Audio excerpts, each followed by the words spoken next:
definition.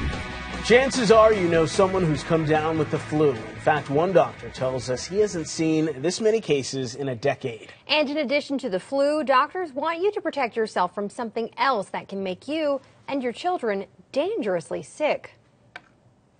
To be honest, I think it's probably the worst flu season we've seen in at least, 10 years, if not for me, that I can ever remember. Dr. Justin Mall at Parkside Pediatrics in Simpsonville has had a busy winter. Patient after patient has come down with the flu. This year, we've seen in one day more flu cases than we saw the entire year last year. In fact, across the country, doctors are reporting a rapid increase in flu cases compared to last year. Dr. Mall says no one really knows why. It's a crazy virus, and every year it mutates and it changes. And some years it survives better, in humans than other years. And remember, flu season typically doesn't peak until February. The good news is that it's not too late to get the flu vaccine.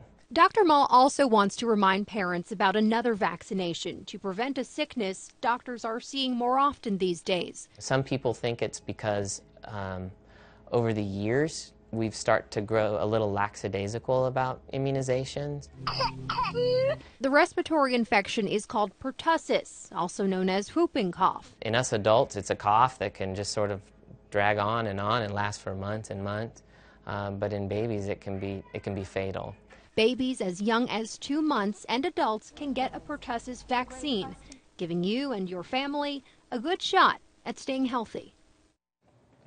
And one final note, you can still get the flu even if you have had a flu shot, but doctors say the flu shot will significantly reduce the symptoms and reduce the amount of time that you are sick.